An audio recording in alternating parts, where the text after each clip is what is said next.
आप देख रहे हैं इंडिया न्यूज और आपके साथ मैं हूं अनुराग मुस्कान। बीजेपी के नेताओं में कांग्रेस के नहले पर दहला मारने की होड़ मच गई है। कांग्रेस अध्यक्ष सोनिया गांधी ने शाही इमाम से मुलाकात की तो बवाल मचा कि कांग्रेस मुस्लिम वोटों का ध्रुवीकरण करने की कोशिश कर रही है। इसके जवाब में नरेंद्र मोदी के सबसे खास सिपहसालार अमित शाह ने पश्चिमी यूपी में ऐलान कर दिया कि मोदी सत्ता में आए तो अपमान और अन्याय का बदला लिया जाएगा। बदला लेने की धमकी देने में वसुंधरा राजे भी पीछे नहीं रही।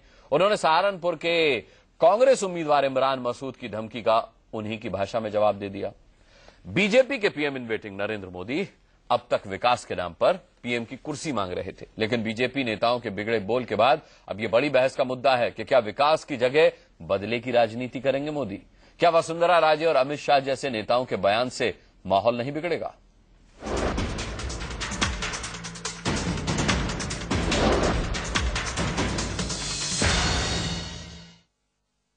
अपने गांव गलिहारे को छोड़ करके, यार दोस्तों को छोड़ करके उनको रोजी रोटी के लिए गुजरात जाना पड़ता है। भाइयों बहनों, हम बांसवाड़ा, डूंगरपुर, ये राजस्थान ऐसा बनाएं कि गुजरात के गरीब को यहां आने का मन कर जाए।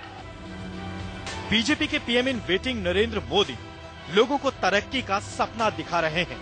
इस सपने को पूरा करने के लिए मोदी को वोट चाहिए और वोट का जुगाड़ कैसे होगा, इसकी फिक्र में मोदी के सिपहसालार अमित शाह प्रगति की बजाय प्रतिशोध की बातें करने लगे हैं।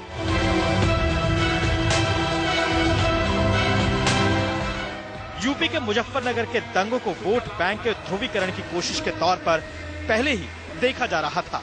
अब वोटिंग से ठीक 5 दिन पहले अमित शाह ने इस अंदेशे की आग को और हवा दे दी है। यूपी के शामली में अमित शाह ने चुनाव को सम्मान और अपमान का मुद्दा बना दिया। उत्तर प्रदेश में और विशेष करके पश्चिमी उत्तर प्रदेश में ये चुनाव सम्मान का चुनाव है, अपमान के बदले का चुनाव है और जिन्होंने अन्याय किया है उसको सबक सिखाने का चुनाव है। अमित शाह यही नहीं रुके, उनके मुंह से ऐसी बातें निकली जो उन जख्मों को फिर से कुरेद सकती हैं, जो बड़ी मुश्किल से भरे हैं। जिन्होंने हमारे समाज का अपमान किया, जिन्होंने हमारे समाज के लोगों की हत्या की, युवकों को मौत के घाट उतार दिया, उन लोगों के साथ बैठकर कभी हमारा सम्मान बढ़ सकता है क्या? कांग्रेस ने बिना देरी किए चुनाव आयोग से शिकायत कर दी कि अमित शाह लोगों की भावनाएं भड़काने की कोशिश कर रहे हैं। मुजफ्फरनगर में जो वाकया हुआ, जिस तरीके से बहुत से लोग मारे गए दंगे फसाद में, उस माहौल में अगर आप इस तरीके की बातें जात करते हैं तो वो लोगों का प्रोवोक करते हैं, नफरत फैला रहे हैं। कानूनी ऑफेंस भी बनता है सेक्शन 125 आरपी एक्ट में, जिसके दायरे में उसके हिसाब से एक एफआईआर दर्ज होनी चाहिए। हमने ये मांग की है और उनको अरेस्ट होना चाहिए। मैं पूछना चाहता हूं भारतीय जनता पार्टी के नेताओं से कि अमित शाह की भाषा को वो किस रूप में देखते हैं, सांप्रदायिक, भड़काऊ या सौहार्दपूर्ण? लोगों का अपमान कांग्रेस और इमाम बुखारी ने किया है। वोट की चोट से देश का नौजवान और जनता ऐसी ताकतों को करारा जवाब देगी। अमित शाह की बातें सिर्फ कांग्रेस को नहीं चुभी, उन्होंने समाजवादी पार्टी को भी धमकी भरे लहजे से ललकार दिया। मोदी जी प्रधानमंत्री बनाओगे तो दूसरे ही समझना, मुलायम की सरकार अपने आप गिर जाएगी। लोकतांत्रिक तरीके से चुनी गई बहुमत वाली सरकार को बस बर्खास्त करने का मतलब है या कहने का मतलब है कि इनका सोच बिल्कुल फांसीवादी है। अगर इनकी हैसियत है तो चुनाव के बाद उत्तर प्रदेश की सरकार को बर्खास्त करके देखें।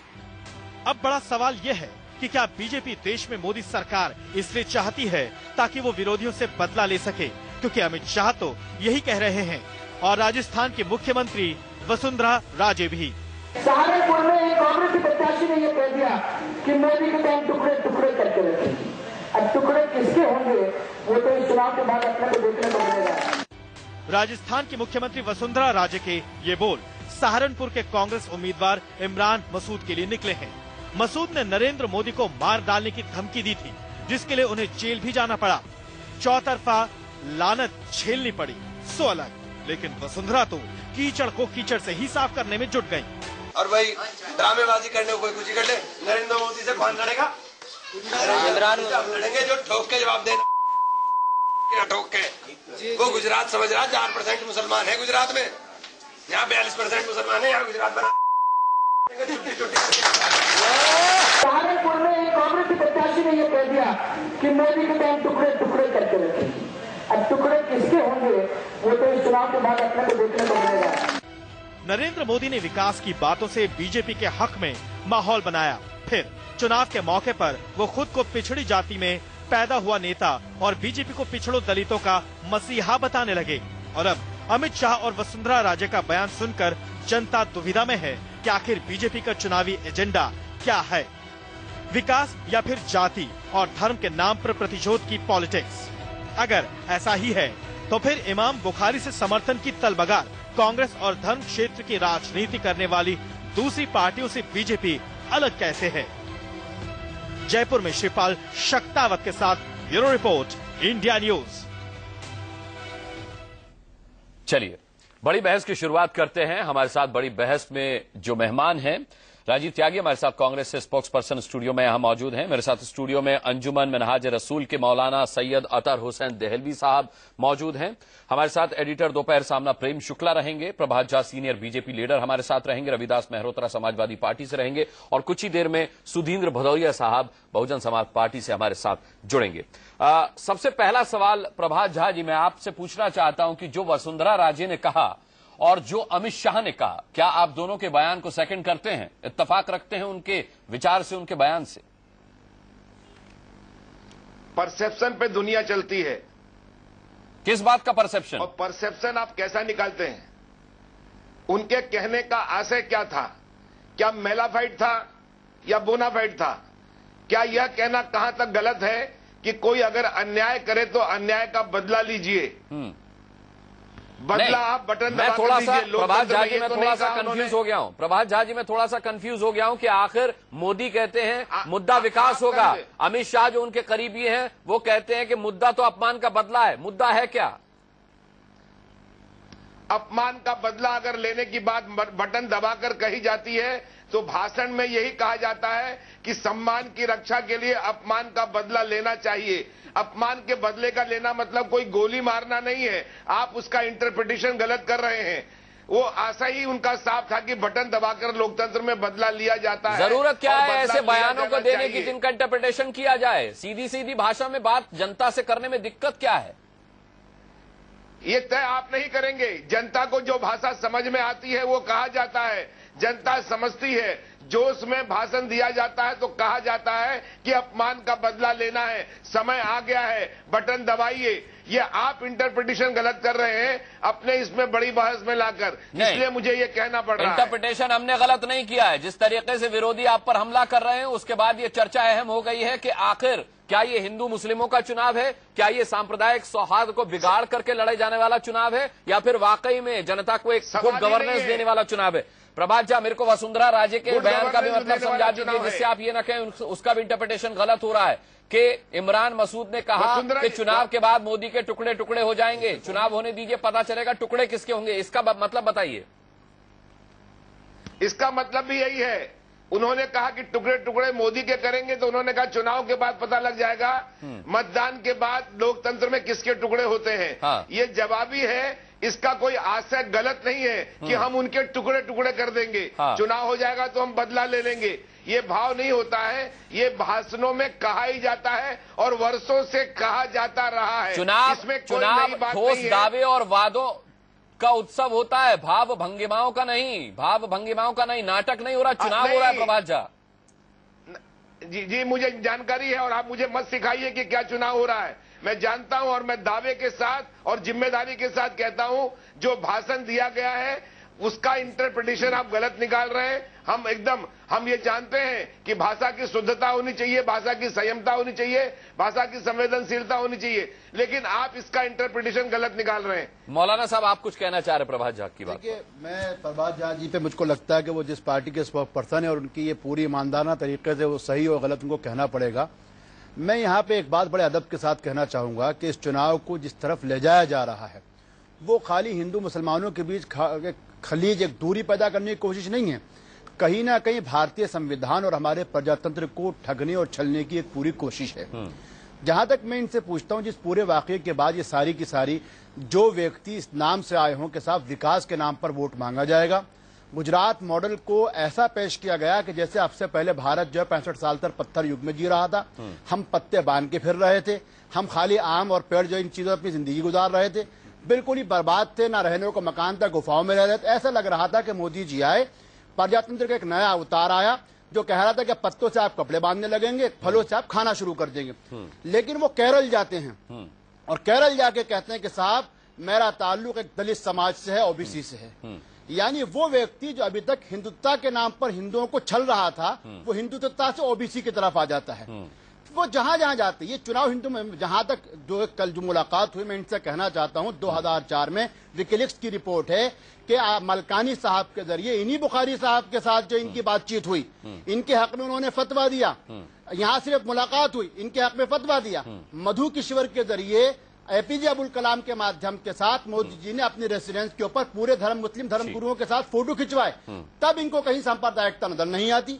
अरे भाई आप जो कुछ कर रहे हो, मेरी अपनी बात मुकम्मल कर। प्रभात झा जी, मैं आपसे कहता हूं, हम भारत के लोग हिंदू मुसलमान से पहले भारतीय संविधान का आदर और सम्मान रखते हैं। आपने हमारी संसदीय प्रणाली को तबाह कर दिया, ए वन मैन शो आपने करना शुरू कर दिया है। आपके मैं अभी पढ़ रहा था, एक जगह एक इनका होर्डिंग लगा हुआ था, अब आएगा अच्छा दौर। अरे भाई अच्छे दौर का मतलब क्या है? जहां लोगों को काट दिया जाएगा। अच्छे दौर का मतलब क्या है? कि अगर कोई आदमी जब तक आपके लिए फतवा दे रहा है वो बहुत अच्छा है, और जब आपके खिलाफ फतवा देते तो आपके स्पोर्ट पर्सन शर्मा जी कह रहे थे कि हिंदुओं को छलाए। हिंदू और मुसलमान को मत छलिए। देश के प्रजातंत्र को बचाने के लिए अच्छी भाषा का इस्तेमाल करिए, क्या कांग्रेस हो या बीजेपी, सबको इस मर्यादा को मानना पड़ेगा। ठीक है मौलाना साहब, अब मैं राजीव त्यागी आपसे जानना चाहूंगा कि बुखारी साहब से सोनिया गांधी ने मिलकर जिस परंपरा की शुरुआत की है, परंपरा वोटों के ध्रुवीकरण की परंपरा की बात करो, क्योंकि आरोप वही लग रहे हैं कि पोलराइजेशन हो रहा है वोटों का, तो जो आगाज आपने किया, क्या आपको लगता है बीजेपी उसे अंजाम तक पहुंचा रही है? अमित शाह के बयान, वसुंधरा राजे के हम लोग बात किसी से मिलते हैं तो भारतीय जनता पार्टी उसमें शोर मचाती है। नहीं, सिर्फ मुलाकात नहीं थी राजीव त्यागी, वो सिर्फ मुलाकात नहीं थी, उसमें मुस्लिमों के समर्थन की अपील थी, गुजारिश की थी सोनिया गांधी ने बुखारी साहब। कोई भी व्यक्ति देश में स्वतंत्र है किसी के लिए अपील जारी करने के लिए, किसी के साथ खड़ा। हाँ, तो वोटों का ध्रुवीकरण तो हो गया ना उस अपील से। अनुराग तो आपने कर दिया, पूरा नहीं, आपकी बात पूरी हो जाएगी तभी किसी दूसरे पर जाऊंगा। भारतीय जनता पार्टी ने जिस तरह से रामदेव के साथ जो गेरुआ वस्त्र पहनते हैं और साधु बताते हैं अपने आप को, उनके साथ खड़े होते हैं मोदी जी, और वहाँ योग करते हैं, ऐसे पैर हिलाते हैं, हाथ हिलाते हैं, वो ध्रुवीकरण नहीं है, वो सांप्रदायिकता नहीं है।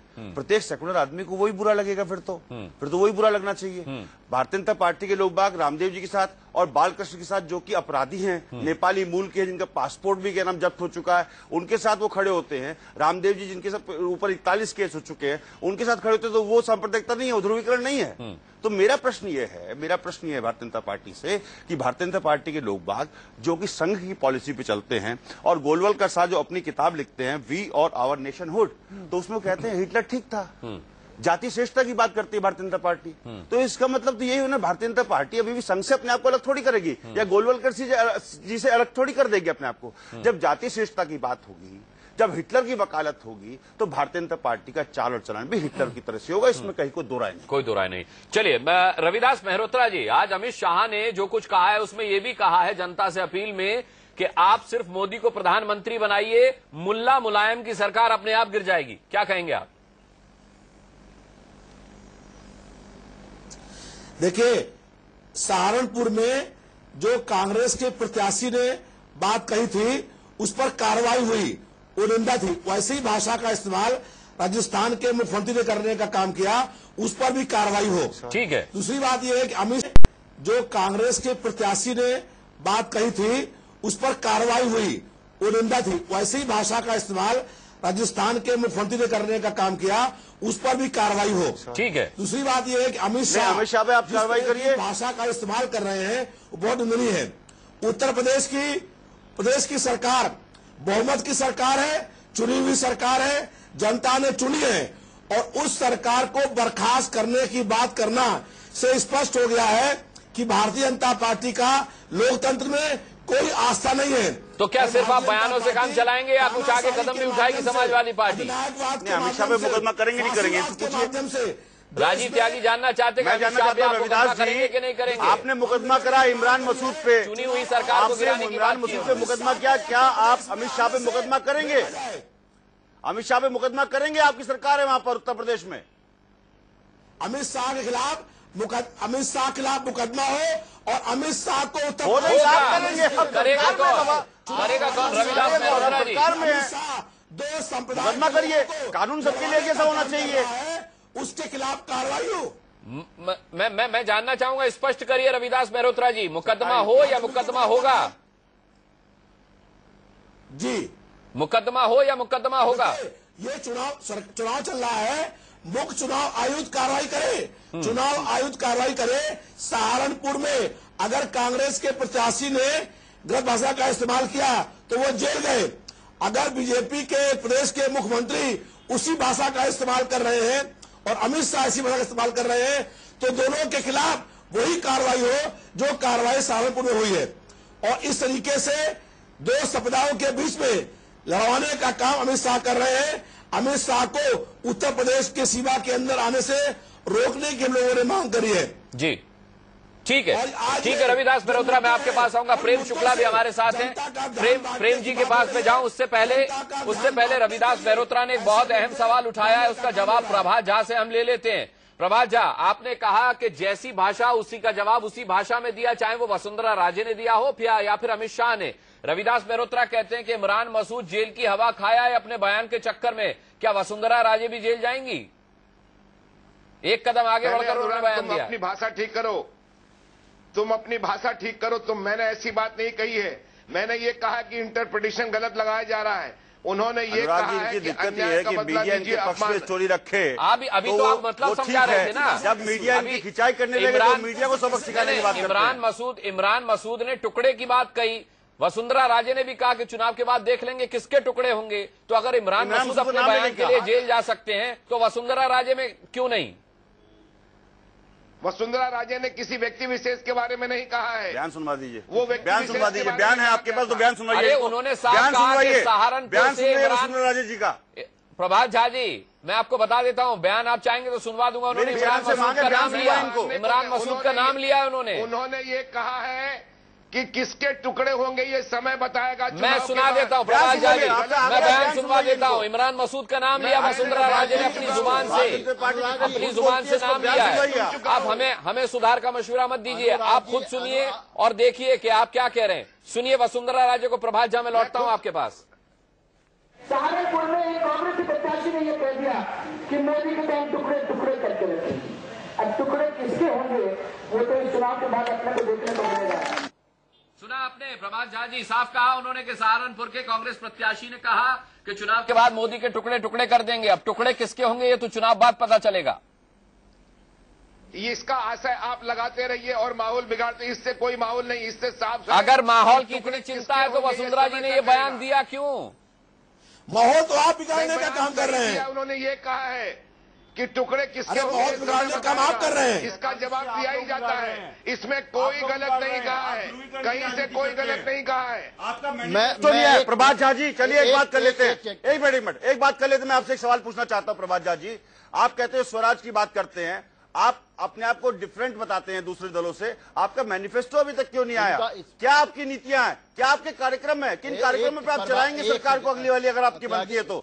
जब आप मैनिफेस्टो नहीं ला पाए तो आप सुशासन की बात करना छोड़ दें, आप सुशासन की बात ना करें, आप सुशासन की बात ना करें। कब आएगा ये पार्टी तय करती है। पार्टी देखिए, आप इसका मतलब नॉर्थ ईस्ट के लोगों को मान ही नहीं रहे कि आप नॉर्थ ईस्ट के लोग प्रधानमंत्री पद के दावेदार का नाम पूछेंगे। छोड़ दीजिए ना, ये मुद्दा नहीं है राजीव त्यागी, ये मुद्दा नहीं है। फिर वो आपके प्रधानमंत्री पद के उम्मीदवार का नाम पूछेंगे। मैं कहना चाहता हूं, खाली हिंदू मुसलमान की बात नहीं है।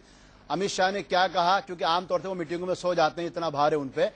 मैं उनसे, इनके प्रभात झा जी बड़े सीनियर हैं और हम सबके लिए बड़े आदरणीय, मैं इनसे पूछना चाहता हूं, हिंदू मुसलमान को छोड़िए, उन्होंने ये कहा कि हम ये अगले दिन मुल्ला मुलायम की सरकार गिर जाएगी, जिस धारा 356 की आप हमेशा मुखालफत करते आए, जिसको आपके प्रधानमंत्री अटल बिहारी वाजपेयी के कहने के बाद भी आप अपने मुख्यमंत्री को नहीं बदल पाए उसी धारा के नाम पे।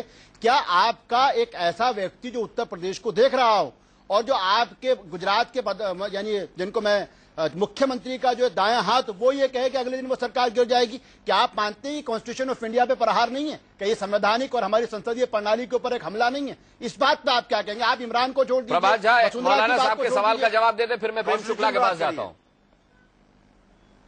क्या आपको लगता है कि भाषण में कही गई बातें सब सही होती हैं? तो इसका मतलब आप झूठ बोलते हैं। इसका मतलब आप झूठ बोलते हैं, अनर्गल बयानबाजी करते हैं आप लोग। बात क्या उन्होंने इसका मतलब अनर्गल बयानबाजी करते हैं। अगर प्रभात झा प्रभात झा अगर भाषण में कही गई सारी बातें सही नहीं होती हैं तो इसमें सारी बातें आपकी ठीक ही नहीं है। तो इमरान मसूद के बयान की किसी भारतीय मुसलमान जो भारत के अंदर आस्था रखता है, भारत के संविधान में, उसने इमरान मसूद के उस बयान की कभी किसी सूरत के अंदर हिमायत नहीं की, बल्कि सबने एक जबान निंदा की है। तो क्या आप मानते हैं अगर अमित शाह का बयान जज्बात और चुनाव में दिया हुआ है तो क्या आप इमरान मसूद के भी बयान को जायज करार दे देंगे? ये दोहरे मापदंड मत कीजिए। अमित शाह ने जो कहा है, नहीं दो, अब सुन लीजिए पहले। अमित शाह ने कहा है कि अगर हमारी सरकार आएगी तो ये सरकार हटा दे। इसका ये मतलब नहीं कि सरकार ये नहीं कहा सरकार गिर जाएगी। क्या अमित शाह का बयान भी सुनवाऊं आपको? अब क्या अमित शाह का बयान भी सुनवाऊं आपको? इतने सभ्य शब्दों में नहीं कहा उन्होंने। प्रभात झा जी, जितने सभ्य शब्द आप बोल रहे हैं इतने सभ्य शब्दों में नहीं कहा अमित शाह ने। अनुराग जी, अडवाणी जी अमित शाह की बात नहीं कर सकते, प्रभात झा कैसे काटेंगे? सुन ली, अडवाणी जी बात नहीं कर सकते उनकी। नहीं, आप हिंदू मुसलमान छोड़ दीजिए। एक बार अमित शाह का बयान भी सुनवा देते प्रभात झा जी को। और मोदी जी प्रधानमंत्री बनेंगे, बनाओगे तो दूसरे ही समझना मुल्ला मुलायम की सरकार अपने आप गिर जाएगी। सुना आपने प्रभात झा जी, अमित शाह को सुना आपने? जी अनुराग जी, मैंने सुना है। उन्होंने ये कहा कि मुल्ला मुलायम की सरकार गिर जाएगी दूसरे दिन ही। आपको लगता है क्या ऐसे बयानों से गिर जाएगी सरकार? ऐसे बयान कमाल कर रहे हैं। फिर इन बयानों से बचना चाहिए। फिर ऐसे बयानों से बचना चाहिए प्रभात झा जी। सरकार गिराने की आपकी हैसियत नहीं है। पकड़ते रहिए, आपको बयान सरकार गिराने की आपकी हैसियत नहीं है। सरकार बनेगी। तो इमरान मसूद के बयान को भी तो पकड़ा ना आपने प्रभात झा। इमरान मसूद के बयान को भी तो पकड़ कर बैठे आप। इमाम बुखारी साहब की मीटिंग पे आपको एतराज है तो साजिद रशीदी, मधु किश्वर और एपीजे अब्दुल कलाम के जरिए लगातार 3 दौर की जो बातचीत गुजरात में, अहमदाबाद के अंदर, मुख्यमंत्री आवास के अंदर, आपके माननीय मुख्यमंत्री द्वारा की गई, बयान पर है मौलाना साहब, बयानबाजी पर ही रही है। बयानबाजी पर उसको क्या कहेंगे? नहीं, वो हम पूछ लेंगे। बयानबाजी पर ही रही है।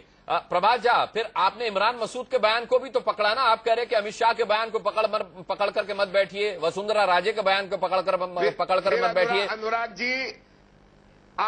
जी मुझे पकड़ नहीं सकते हो। मैं साफ कह रहा हूं, इमरान ने कहा था साफ शब्दों में इमरान मसूद ने कि मोदी के टुकड़े कर दिए जाएंगे। यहाँ पर इंटेंशन किसी का किसी व्यक्ति के बारे में नहीं है। नहीं तो वसुंधरा राजे ने भी तो नाम ले लिया इमरान मसूद का। वसुंधरा राजे। चले, मैं प्रेम शुक्ला जी का रुख करूंगा। प्रेम शुक्ला जी, क्या विकास छोड़कर अब बदले के अपमान की राजनीति करेंगे मोदी? क्या भाषणों में ये नहीं कहा जाएगा कि अपमान का बदला लीजिए? मुझे लगता है भारत का जो अपमान हुआ है ये बदला लीजिए। ठीक है प्रभात जी, मैं इनको जवाब दे देता हूं। प्रेम जी बोलिए। देखिए, सेकुलरवाद का मुल्ला युग प्रारंभ हो गया है। अभी जो है उस तरफ से कहा जा रहा है कि हम एक प्रधानमंत्री पद के उम्मीदवार को काट काट कर उसके टुकड़े कर देंगे। इसलिए कर देंगे कि यहां हम 45% हैं, वहां वो 4% हैं, और उसके टेप को 6 महीना पुराना बताकर उसको तत्काल रिहा करके उसकी उम्मीदवारी वापस नहीं ली जाती। एक सेकुलर पार्टी करती है। ये पूरी बात अनुराग नहीं दूसरी कहेंगे। तरफ एक जिसको आपने कम्युनल पार्टी घोषित कर रखा है। नहीं, सुन लीजिए, आपको मैं आधा घंटा सुना हूं, आप मुझे 2 मिनट सुन लीजिए अनुराग जी। नहीं, मैं नहीं, प्रभात झा बोले थे बीच में, आप अपनी बात पूरी रखिए। तो हाँ, तो उसके जैसे ही आपने ये बात कही, उसके जवाबन कहा क्या जा रहा है कि भाई अपमान का बदला आप वोट मेरे। तो अपमान क्या है? अपमान ये है कि आप दंगा होता है मुजफ्फरनगर का, और दंगे में सोनिया गांधी, डॉक्टर मनमोहन सिंह, राहुल गांधी जाते हैं और एक कौम विशेष के लोगों की हाल पूछ कर लौट आते हैं।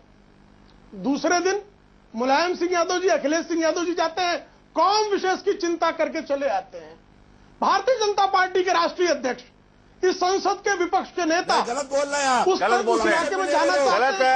आपकी जानकारी ठीक नहीं है, इसका मतलब आपकी प्रेम शुक्ला की जानकारी ठीक नहीं है। आप महाराष्ट्र में बैठ करके उत्तर प्रदेश की जानकारी ठीक नहीं रखते हैं, आपके पास जानकारी ठीक नहीं है। सुन तो लीजिए प्रेम शुक्ला को पूरा। क्यों सुन ले आप? हम झूठ सुनने के लिए थोड़ी बैठे हैं यहाँ पे प्रेम शुक्ला जी का। प्रेम शुक्ला जी को जब जानकारी प्राप्त कर लें, वहां पर सोनिया जी, राहुल जी सबसे मिलके आए, सभी जाति और धर्मों के लोग से मिलके आए। उसी तरह से मैं पूछना चाहता हूँ, इनके राष्ट्रीय अध्यक्ष और इनके प्रधानमंत्री पद के कैंडिडेट क्यों नहीं गए? अगर वो हिंदुओं के इतने बड़े हिमायती हैं, वो क्यों नहीं गए?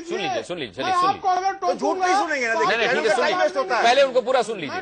उन्होंने बड़े धैर्य के साथ सबको सुना है, सुन लीजिए। आप अनुराग जी इनको कृपया। रविदास जी सुन लीजिए, प्रेम शुक्ला ने बड़े धैर्य के साथ सुना है आप सबको, सुन लीजिए ना, बात पूरी कर लेनी दीजिए उनको। मैं बहुत धैर्य रखें। जी बोलिए प्रेम जी। अरे आपको 65 साल हम लोगों ने धैर्य रखकर सरकार में बैठने दिया है। आपने नहीं बैठाया, जनता ने बैठाया हमेशा। आपकी चले तो आप हमारा कत्लो गारत कर दें। आप सिर्फ आपकी चले, आपकी मंशा अगर पूरी हो जाए तो आप कांग्रेसियों कत्लो गारत कर दे रहे हैं। नहीं, इस तरह की भाषा का इस्तेमाल कम से कम आप न करें। तो आप उसको सीधा जो है दंडित कर देना चाहते हैं। कौन से संविधान की दुहाई दे रहे हैं? शिवसेना के लोग बात क्या शिवसेना के लोग बात नहीं करते हैं? संविधान की दुहाई क्या मुंबई में उत्तर भारत में अटैक नहीं करते? हक नहीं दिया जाता और संसद में जो है लोकतंत्र की हत्या कर दी जाती है। प्रेम शुक्ला जी बात आप ना करें। प्रेम शुक्ला जी, संसद में अटैक किसके टाइम पे हुआ था ये भी सबको पता है। आप लोगों की सरकार की संसद में अटैक हुआ था, कहाँ पहुँच गया आप? सांप्रदायिक करार दे दिया जाए। नहीं, इस तरीके से विषयांतर मत कीजिए। विषयांतर की बात नहीं है। मेरा प्रश्न है, हमारे जो मेरा बीजेपी के नेता झा साहब से प्रश्न है, प्रेम वो अखंड भारत की बात करते हैं, अखंड भारत की बात में शिवसेना के साथ गठबंधन करते हैं, जो जातीय विद्वेष की बात करती है, जो क्षेत्रवाद की बात करती है, वो एमडीएम के साथ गठबंधन करते हैं वाइको के साथ, जो वाइको कहते हैं प्रतिबंध हटा देंगे, जो वाइको कहते हैं स्टेट की सुप्रीमेसी इजाजत है बड़ी सेंटर के, तो अखंड भारत का कंसेप्ट कहाँ है भारतीय जनता पार्टी का? चलिए पूछ लीजिएगा। प्रेम शुक्ला को सुनिए। शुक्ला जी भी तो क्षेत्रवाद के प्रतीक हैं। शुक्ला जी भी क्षेत्रवाद के प्रतीक हैं। कराने के लिए आवाजें उठाई, उनको पहचानते हैं हम। जिन्होंने शहीदों का अपमान किया उनको पहचानते हैं। बिल्कुल, जो कफन चोर थे आप में से कोई शहीद नहीं रहा। शिवसेना का कोई इतिहास नहीं है शहादत में। भारतीय जनता पार्टी का कोई शहादत नहीं है 1947 से पहले में। और इस अपमान का अगर बदला लेने की 1947 से पहले प्रेम शुक्ला जी, ना तो शिवसेना का कोई शहादत का इतिहास है, न भारतीय जनता पार्टी का कोई इतिहास है। फांसीवाद तो ये है, फांसीवादी आप हैं, क्षेत्रवादी आप हैं। आप कभी अखंड भारत का निर्माण कर ही नहीं सकते। नागरिकों के मूलभूत अधिकारों पर बहस करने का अवसर नहीं देते। आप 4 मुल्ले बुला लेंगे और उनको आप अपनी भाषा सही करिए, अपनी भाषा सही करिए। अगर भाषा बोलना अगर भाषा बोलनी नहीं आती डिक्शनरी खरीदिए, और अगर डिक्शनरी के लिए पैसा नहीं है आपको पैसा दिया जाएगा। संपादक किसने बना दिया? चलिए आपको हिंदू धर्म का अपमान प्रेम शुक्ला जी, प्रेम शुक्ला जी भाषा पर संयम रखिए, मैं निवेदन कर रहा हूँ आपसे। शुक्ला जी पहले सुना करो, पहले दूसरों को सुना करो। ये आजाद मैदान नहीं है, ये टीवी का ये टीवी है, इंडिया न्यूज का बोल रहे हो। ये आजाद मैदान नहीं है, ये शिवाजी पार्क नहीं है। मैं इनसे पूछना चाहूंगा, सुशील मोदी ने पटना के अंदर कहा कि नमो नमो, ये यानी हर हर महादेव जो है वो भगवान शिव ने प्रकट नहीं कराया था। कभी आप बोले सुशील? अरे शुक्ला जी सुनो, आप ज्यादा चुप के बोल सकता हूँ, आप ज्यादा चुप के बोल सकता हूँ। ये जो आप मद्रासियों के बारे में कहते थे ना, लुंगी की पिंगी बजेगी, वो बात नहीं है। मुझको ये बताइए, शिवसेना ने क्यों नहीं कहा सुशील मोदी को कि हर हर महादेव जो है वो महादेव ने प्रकट नहीं कराया था? देवी देवताओं का अपमान कर रहे हैं, उस भारतीय जनता पार्टी के खिलाफ एक गलत बात नहीं बोल रहे। पर जो है पूरी कौम से कुर्बानी मांग ली। अरे आपको क्या हुआ? जावेद मियाँदाद के साथ बैठ के मैं तो प्रेम शुक्ला जी ठीक है, शांत हो जाए, शांत हो जाए। ठीक है, आपने अमित शाह के बयान का मतलब समझाया। ठीक है प्रेम शुक्ला जी, शांत हो जाए। प्रेम शुक्ला जी ठीक है, प्रेम शुक्ला जी, प्रेम शुक्ला जी, क्या वसुंधरा राजे के बयान को भी आप जायज ठहराएंगे? अरे अपने सगे भाई को तो साथ रखना सके, ठीक कर लीजिए। प्रेम शुक्ला जी, क्या वसुंधरा राजे के राजीव जी एक मिनट में गला कत्ल करते रहे हैं। प्रेम शुक्ला जी भाई विषयांतर हो रहा है भाई। अपने सगे भाई को तो साथ रखना सके, ठीक कर लीजिए। प्रेम शुक्ला जी, क्या वसुंधरा राजे के राजीव जी एक मिनट में गला कत्ल करते रहे हैं। प्रेम शुक्ला जी, भाई नहीं विषयांतर हो रहा है भाई, विषयांतर। प्रेम शुक्ला जी सुनिए मेरी बात। प्रेम शुक्ला जी, क्या वसुंधरा राजे के बयान को भी आप जायज ठहराएंगे? जरा चुप कराएं। क्या वसुंधरा राजे के बयान को भी आप जायज ठहराएंगे प्रेम शुक्ला? वसुंधरा राजे का बयान है कि उनकी जो कांग्रेस पार्टी है उसके टुकड़े हो जाएंगे, और अमित शाह का बयान ये है जैसे सरकार आई भारतीय जनता पार्टी के प्रति सपा के सारे विधायक ये एक तरफ से भागेंगे और सरकार गिर जाएगी, ये कहना क्या गलत है? प्रेस का तो कुछ सम्मान रखिएगा। लोकतंत्र में ये कहने का अधिकार आपने कब से छीन लिया? ये तो आप हमेशा कहते हैं। लोकतंत्र में ये सचमुच क्या इटली का फांसीवाद राहुल गांधी के साथ मुसोलिनी का फांसीवाद सचमुच लागू हो गया? अपनी भाषा सही करो, अपनी भाषा सही करो, ये मुसल्ली और मुल्ला मत कहा करो। ये कोई चाहे तुम सामने के दफ्तर में बैठो, वो भाषा नहीं है। अरे अगर टीवी पे बोलने की तमीज नहीं है तो डिक्शनरी खरीदो। मुसल्ली क्या कहते हो? बोलने की तमीज है या नहीं है? बदला लेने को जाए तमीज है या नहीं है? वो हमारे इतने बदतमीज आदमी हो, तुमको बोलने की अपनी भाषा सही करो। भारत के 22 करोड़ मुसलमानों को गाली बक रहे हो और तुम्हारे सहयोगी प्रभात झा खामोश बैठे हुए हैं। अरे शाहनवाज हुसैन और नकवी को गाली बक रहे हो। प्रभात झा जी, प्रभात झा से पूछ लेता हूँ। आप कौन होते हैं? अरे आपको क्या तमीज है? नहीं, प्रभात झा, क्या वाकई इन चुनावों में भारतीय जनता पार्टी की भाषा शैली बिगड़ गई है? प्रभात झा, आप बहुत वरिष्ठ नेता हैं बीजेपी के, सुन लेते। मौलाना साहब शांत हो जाइए, मैं प्रेम शुक्ला जी को शांत कर रहा हूँ। जी मैं पूछ रहा हूँ। ठीक है प्रेम जी शांत हो जाइए, प्रेम जी शांत हो जाइए, प्रभात झा जी का रिएक्शन ले लेते हैं। ठीक है ठीक है ठीक है क्या चुनाव के मद्देनजर बीजेपी की इस तरीके की भाषा शैली जो वसुंधरा बोल रहे हैं, जो अमित शाह बोल रहे हैं, जो प्रेम शुक्ला की जिस भाषा शैली पर आपत्ति हो रही, क्या वो ठीक है प्रभात झा आपके हिसाब से? मेरी भाषा शैली कोई आपत्तिजनक नहीं है। कौन सा शब्द आपत्तिजनक है? भाषा की मेरा कौन सा शब्द? सुन लीजिए, प्रभात झा बोल रहे हैं, सुन लीजिए प्रभात झा बोल रहे हैं। प्रभात जी बोलिए, प्रभात जी बोलिए। शुद्ध बोला मैं, पूरे वाक्य मेरे, आप फिर से वीडियो चला। भाषा शैली किसी को उत्तेजित करने वाला नहीं होना चाहिए। भाषा शैली अपने भाषण में अपनी बात करने का तरीका होना चाहिए, लेकिन अगर कोई बात हम भाषण में कहते हैं कि हम उसके टुकड़े टुकड़े हुए हैं, तो वो जो अभी इंटरप्रिटेशन प्रेम शुक्ला जी ने दिया है वो यही कहा है कि समय आएगा चुनाव में संगठन का टुकड़ा होता है और किसी का नहीं होता है। इसलिए उन्होंने जो बात कही है वो कही है।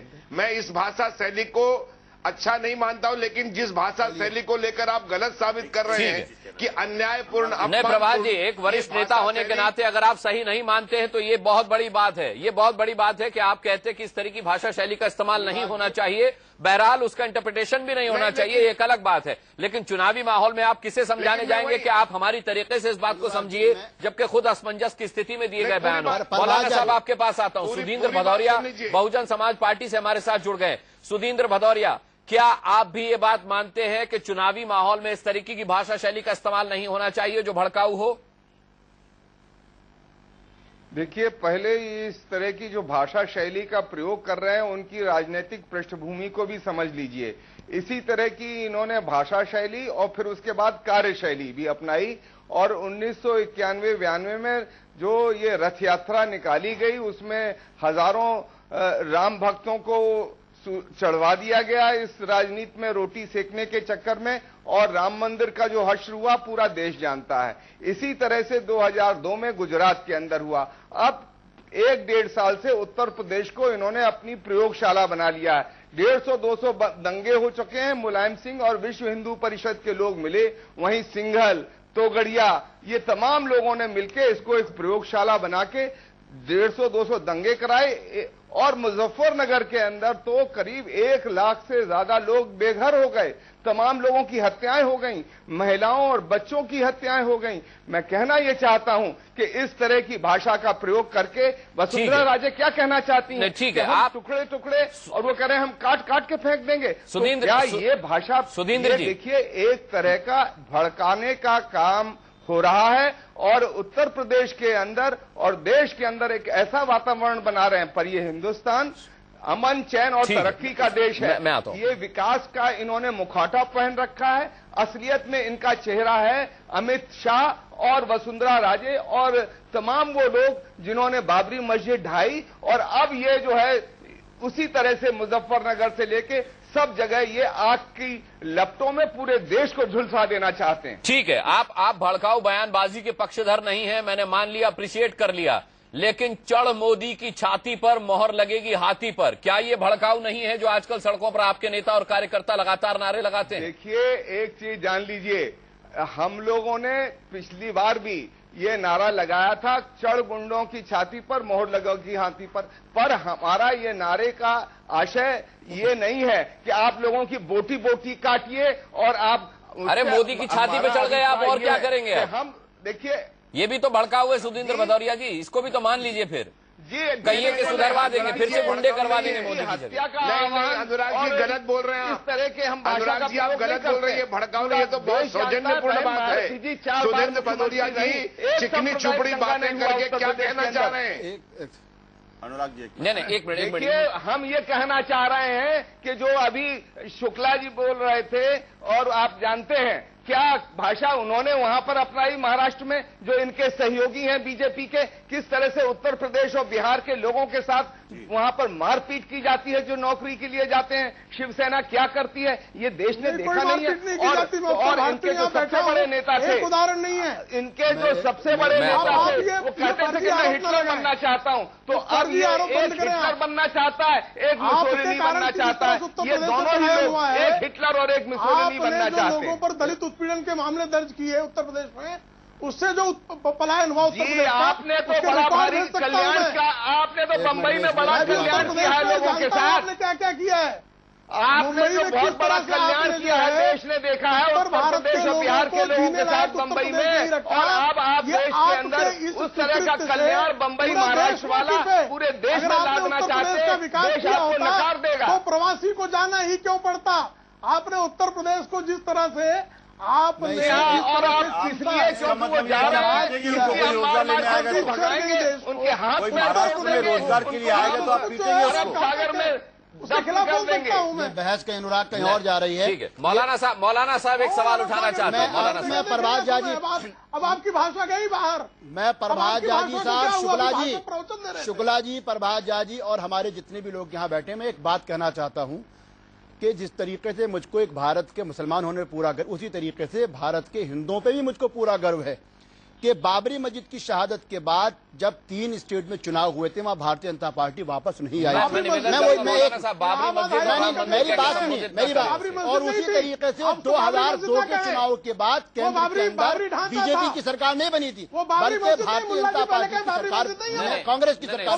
मेरा कहना यह है कि भाषा कह लें आप, लेकिन ये भी बात सांप्रदायिक भावनाएं भड़काने वाली हो जाएगी। हमारा कहना यह है कि आप ऐसी भाषा का प्रयोग मत करिए, ना तो भारत का हिंदू ना भारत का मुसलमान, कोई ये नहीं चाहता। भाषा गलत नहीं है, हमने कोई भाषा नहीं। बाबरी ढांचे को आप बाबरी मस्जिद क्यों कह रहे हैं? वो आपकी अपनी आस्था होती है, जिस तरीके से आप लुंगी की पुंगी बजाते थे, आपकी भाषा मैं नहीं कह सकता, वो आपकी अपनी भाषा, मैं नहीं कह सकता। हाईकोर्ट का हवाला दे रहे हैं, हाईकोर्ट का हवाला आप दीजिए, आप हाईकोर्ट का हवाला।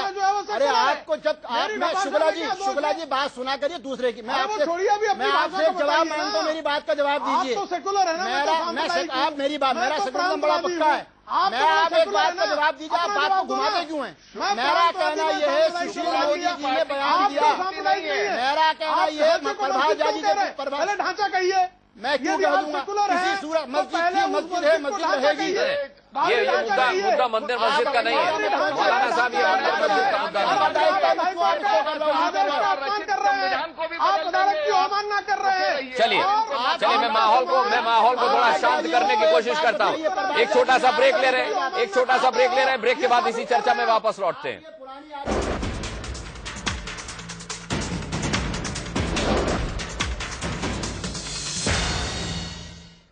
क्या वसुंधरा राजे और अमित शाह के ऐसे बयानों से चुनाव का माहौल नहीं बिगड़ेगा? क्या विकास के बदले अब अपमान के बदले की राजनीति करेंगे मोदी? इस मुद्दे पर चर्चा चल रही, चर्चा काफी गर्म है। लेकिन सबसे संतोषजनक बात यह कि बीजेपी के वरिष्ठ नेता प्रभात झा ने माना है कि वो इत्तेफाक नहीं रखते कि इस तरीके की भाषा शैली का इस्तेमाल होना चाहिए, लेकिन उनकी अपील भी है कि बयान जिस संदर्भ में दिया गया है उन संदर्भों को समझा जाना चाहिए। लेकिन मेरा फिर वही बड़ा सवाल है कि संदर्भ किस किस को जाकर और कैसे समझाया जाए, क्योंकि चुनावी माहौल में अगर बातें जन भावनाओं की उत्तेजना के मकसद से कही जा रही हैं तो फिर वो काम भी वैसा ही करेंगी। राजीव त्यागी, सबसे बड़ा सवाल यह है कि क्या इस तरह की भाषा शैली पर किस तरीके की प्रतिक्रिया आप लोग जाहिर कर रहे हैं? इंटरप्रिटेशन के आरोप लगाए जा रहे, प्रभात झा के बयानों को गलत तरीके से समझा जा रहा है, क्या तरीका होना चाहिए समझने का? देखिए, बयान तो बयान ही है। जो बयान जिसने भी दे दिया, चाहे वो कांग्रेस के हो, बीजेपी के हो या अन्य दलों के हो, जिसने भी बयान दिया है वो सोच समझ के बयान दिया है, सोची समझी रणनीति के तहत बयान दिया है। मेरा तो सिर्फ इसमें इतना कहना है कि भारतीय दर्शन जो कहता है कि ऐसी वाणी बोलिए मन का आपा खोए और उनको शीतल करे रापो शीतल होए, तो हम लोग बाग तो उस दर्शन के लोग बाग हैं। हम लोग बाग तो सबको साथ लेके चलने वाले लोग बाग हैं। कांग्रेस पार्टी का ये मानना है कि हिंसात्मक बयान और हिंसा के बयान और हिंसा से प्रजातंत्र कभी मजबूत नहीं होता है। हम प्रजातांत्रिक देश में हमको युद्ध पे नहीं है। सोनिया गांधी मोदी को मौत का सौदागर जब कहती हैं तो क्या वो भड़काऊ बयान नहीं होता? देखिए, जब मौत का सौदागर कहती हैं क्या वो भड़काऊ बयान नहीं होता? मैंने इसीलिए रिएक्शन आपसे लिया था। चीफ मिनिस्टर रहते हुए अपनी नैतिक जिम्मेदारी को पूर्ण न कर पाए। हम प्रजातांत्रिक देश में हमको युद्ध पे नहीं है। सोनिया गांधी मोदी को मौत का सौदागर जब कहती हैं तो क्या वो भड़काऊ बयान नहीं होता? देखिए, जब मौत का सौदागर कहती हैं क्या वो भड़काऊ बयान नहीं होता? मैंने इसीलिए रिएक्शन आपसे लिया था। चीफ मिनिस्टर रहते हुए अपनी नैतिक जिम्मेदारी को पूर्ण न कर पाए और लाशों की अभी आप नहीं तय करेंगे, ये आप नहीं तय, मोदी के लिए पैरामीटर आप तय नहीं करेंगे। मैं तो भाषा के इस्तेमाल की बात कर रहा हूँ। पर कल ही उनका बयान आया है कि झूठे आदमी को देश का प्रधानमंत्री नहीं होना चाहिए। क्या ये भड़काने वाले बयान नहीं है? अनुराग जी, बहुत स्पष्ट कह रहा हूँ कि जब लाशों को नुमाइश करके आप फोटो खिंचवाए तो उसका मतलब आप सौदा करना चाहते हैं लाशों पे। ये बंद होना चाहिए। हमें हिंदू मुसलमान नहीं बनना चाहिए, हमें भारतीय बनना चाहिए। 21वीं सदी में पूरा विश्व हमारी तरफ देख रहा है और हम लोग आज भी जाति विद्वेष में, धार्मिक विद्वेष में जिएंगे तो कैसे काम चलेगा? तो फिर सिर्फ बुखारी साहब से क्यों मिली सोनिया गांधी? अगर हिंदू मुस्लिम नहीं करना है चुनाव में, इसी से मिलने में कोई पाबंदी, फिर शंकराचार्य से भी मिल लेती, फिर शंकराचार्य से भी मिल लेती, उनसे भी अपील कर देती। क्या शंकराचार्य जी से मिलने में पाबंदी है? नहीं पाबंदी है। अगर शंकराचार्य से कोई नेता मिल सकता है तो बुखारी साहब से भी मिल सकता है। मैं कह रहा हूं कि अगर आप अपनी पार्टी की लाइन पर रहिए ना। नहीं, अनुराग जी, अनुराग जी रह रहे हैं, सब लोग मिलने के स्वतंत्र हैं। मैं तो पूछना चाहता हूँ, आज भारतीय जनता पार्टी जो बात करती है कि हम लोग आप मेरे सवाल से भटक गए। आप विकास की बात करेंगे तो विकास और सुशासन कहाँ है जब उनको मैनिफेस्टो अभी तक जारी नहीं हुआ? नहीं, ठीक है, मैनिफेस्टो वो जारी कर देंगे, वो पार्टी आलाकमान जारी कर देगा। मैं जारी कर देगा। आप मेरे सवाल से बच गए राजीव त्यागी, आप मेरे सवाल से बच गए। भाषा के इस्तेमाल पर सवाल था, आज बहस उसी पर है। क्या मौत का सौदागर कहना भावनाओं को भड़काने वाला बयान नहीं है? बिल्कुल नहीं। इसलिए नहीं है कि एक व्यक्ति जो अपनी नैतिक जिम्मेदारी को पूर्ण न कर पाए, ये कैसे हो सकता है? राजीव और जो लाशों को नीचे बिछा करके, गांव में बिछा करके, फिर तो प्रेम शुक्ला और निश्चित रूप से सौदागर है। फिर तो प्रेम शुक्ला और प्रभात झा ठीक कह रहे हैं कि मिस इंटरप्रिटेट किया जाता है। आप अपने बयानों की पैरोकारी कीजिए, वो अपने नेताओं के बयानों की पैरोकारी करेंगे। मैं किसी के बयान की पैरोकारी नहीं, जनता में क्या संदेश? मैं बहुत साफ कह चुका हूं, हम लोगों को विशेष रूप से राजनीतिक लोगों को आचरण को लक्ष्मण रेखा में बांध के रखना चाहिए। हम लोगों को नहीं, लक्ष्मण रेखा नहीं, लेकिन ये भी निश्चित बात है कि मंशा देखी जाएगी व्यक्ति की। ठीक है, मंशा क्या ठीक है, इनकी मंशा आज तक हमेशा देश को भिड़ाने की मंशा है। मौलाना साहब बहुत अहम सवाल पूछना चाहते प्रभात झा से, वो मैं मौलाना साहब से पूछूंगा। लेकिन सुधींद्र भदौरिया जी, क्या ये सही परंपरा है? क्या जनता को क्या समझ में आ रहा होगा? ऐसे बयानों से जनता क्या समझेगी? मैं ये कहना चाहता हूं कि ये जो मोदी जी भाषा बोल रहे हैं, ये आप समझिए कि अटल बिहारी वाजपेयी जी ने क्या कहा, इनका छोड़ दीजिए हम क्या कहते हैं या देश के अन्य लोग क्या कहते हैं। अटल बिहारी वाजपेयी ने स्वयं 2002 में कहा कि इन्होंने अपना राजधर्म नहीं निभाया, इसी वजह से गुजरात के अंदर तमाम हत्याएं हुई। तो मैं ये कहना चाहता हूं, जब इनके पार्टी के लोगों ने, जो उनके वरिष्ठतम नेता थे, इन पर प्रश्न चिन्ह लगा दिया इनके आचरण पर, तो फिर और बड़ा सर्टिफिकेट इससे बड़ा इनके बारे में कोई हो नहीं सकता। नहीं, मोदी के सर्टिफिकेट की बात नहीं हो रही है, बात बयानबाजी की हो रही है। मैंने आपसे सवाल पूछा कि जिस तरीके से आप लोग नारा कर रहे हैं कि चढ़ मोदी की छाती पर मोहर लगेगी हाथी पर, जो अमित शाह बयान दे रहे हैं, जो वसुंधरा राजे बयान दे रही हैं, जिस तरीके से बात आती है झूठे आदमी को प्रधानमंत्री नहीं बनना चाहिए, सोनिया गांधी कहती है। अमित शाह और वसुंधरा राजे, सुनिए तो सही, चेहरा ये है और मुखौटा जनता कैसे तय करेगी कि कौन नेता किस संदर्भ में बयान दे रहा है? अपने अपने नेताओं का बचाव तो यहाँ पर सब कर रहे हैं। सब जानती है, जनता जवाब दे देगी इस बार। जी ठीक है मौलाना साहब। मैं प्रभात जी बड़े अदब के साथ आपसे एक बात पूछना चाहूंगा और आपके माध्यम से भारतीय जनता पार्टी से मेरा कहना यह है कि यकीनी तौर से किसी व्यक्ति विशेष या दल विशेष के लिए हमको ऐसी भाषा का प्रयोग नहीं करना चाहिए जो आपत्तिजनक हो, परंतु मैं इसमें ये पूछता हूं, मैं अपनी बात मुकम्मल कर दूं। मेरा कहना यह है कि 2-3 चीजें हैं जिसमें हमको जरूरत है। पहली चीज तो यह है कि जहां तक सुशील मोदी जी ने एक बयान दिया, मैं कहता हूं खुदा ना खास्ता अगर वो बयान कोई मुस्लिम धर्मगुरु तो खैर ऐसा गंदा बयान दे नहीं सकता, कई मुस्लिम दे देता कि साहब हर हर महादेव का पैटर्न जो है वो महादेव ने स्वयं नहीं कराया। जिस महादेव के नाम पर अमरनाथ यात्रा को लेके भारतीय जनता पार्टी ने लगातार 3 महीने तक जो है जम्मू के अंदर आंदोलन करा था और ये कहा था, हम भी सब सारे लोग छोटा सवाल पूछ लीजिए। मुझको ये बताइए, क्या आप सुशील मोदी के इस बयान से जो साक्षात जो है कैलाशपति के बारे में है, क्या आप उससे सहमत हैं कि महादेव ने जो ये जो भाषा जो जिसमें न देवताओं को बख्शा जा रहा है न जनता को बख्शा जा रहा है सिर्फ सत्ता की प्राप्ति के लिए, आप उससे सहमत हैं? क्या आप सहमत हैं उससे सुशील मोदी से? हमारे यहाँ कोई अधर्म नहीं है, आपसे नहीं बोल रहे, मैं प्रभात जी बात कर रही है आपसे। सवाल प्रभात जी से पूछा गया है। प्रेम शुक्ला जी, सवाल प्रभात जी से पूछा गया है। हिंदुस्तान है वो आप धर्म पे आस्था न रखें, आप धर्म पे आस्था न रखें। प्रभात जी आप जवाब देना चाहेंगे? मैं प्रभात जी से पूछ रहा हूँ, मैं आपसे नहीं पूछ रहा, आप तो धर्म में आस्था रखते ही नहीं है। छोड़ दीजिए प्रभात जी जवाब दीजिए। हम पाकिस्तान नहीं है, इंडिया। पाकिस्तान में लंगनानी साहब की जहाँ बड़ी भारी यात्रा होती है, आप नहीं लागू है। आपको तो प्रभात जी को बोलने दीजिए, प्रभात जी को बोलने दीजिए। अरे आपको मालूम, प्रभात जी को बोलने दीजिए, प्रभात जी को बोलने। प्रभात जी पहली बात यह है कि सुशील मोदी जी ने ऐसा कहा कि नहीं कहा मुझे पता नहीं, लेकिन हर जो आपको सूट करे वो कहा, जो सूट नहीं करे वो नहीं कहा।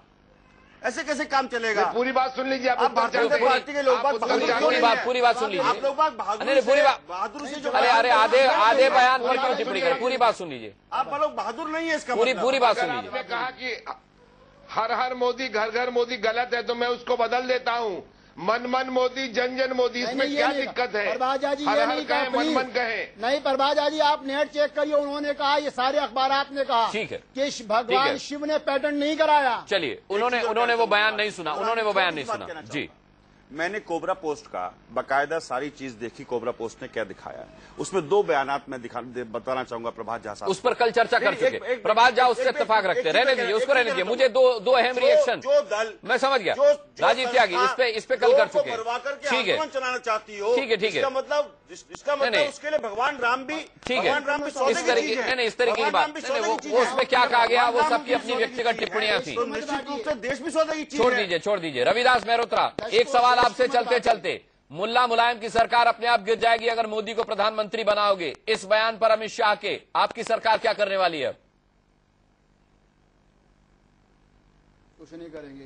देखिए ये स्पष्ट है, आप सुन लीजिए, इस बयान से स्पष्ट हो गया कि भारतीय जनता पार्टी का लोकतंत्र में, अरे वो ठीक है, आप क्या करेंगे इस पर? ये तानाशाही, आप इस पर क्या कोई कार्रवाई करेंगे? बात का प्रतीक है। आप इस पर क्या कोई कार्रवाई करेंगे? सरकार जो बहुमत की सरकार है उस कार्रवाई क्या करेंगे? आप कहीं आप जाएंगे कोर्ट, आयोग शिकायत करेंगे।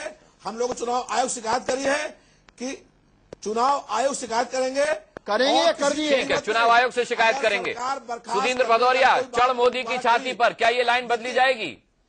एक बात ये चुनी हुई, देखिए ये इस समय मोदी और मुलायम सिंह दोनों ही इस तरह की भाषा का प्रयोग कर रहे हैं। आप अपनी भाषा सुधारेंगे? आप अपने नारे की भाषा सुधारेंगे क्या? आप अपनी जिम्मेदारी तो ले सकते हैं। देश के लोग सावधान हैं और हम ये जरूर जानते हैं, हम जो कर रहे हैं हम वहां पर पूरी कोशिश करके ये सांप्रदायिक टकराव पैदा नहीं होने देंगे। अमन, चलिए कुल मिलाकर के लब्बोलुआब ये है, लब्बोलुआब देखिए कोई भी भड़काऊ भाषा का पक्षधर नहीं है। लेकिन अगर किसी पार्टी का नेता किसी तरह का कोई भड़काऊ भाषण देता है तो उस पार्टी के प्रवक्ता यह साबित करने की कोशिश जरूर करते हैं कि उसके भाषण को, उसकी बात को, उसके बयान को गलत परिप्रेक्ष्य में समझा जा रहा है। फिर वो अपना एक परिप्रेक्ष्य समझाते हैं और निवेदन यह होता है उनका कि उसे उस परिप्रेक्ष्य में नहीं, भड़काऊ परिप्रेक्ष्य में नहीं, बल्कि ऐसे समझाया जाए जैसे कि वो समझाना चाहते हैं। लेकिन यह परंपरा गलत है, यह भाषा शैली गलत है। खुद प्रभात झा ने माना है कि इस तरह की भाषा से चुनावी माहौल में नेताओं को बचना चाहिए। बड़ी बहस में आज इतना ही। सभी का बहुत बहुत धन्यवाद करना चाहेंगे। एक छोटा सा ब्रेक ले रहे हैं, बहुत जल्द वापस लौटते हैं।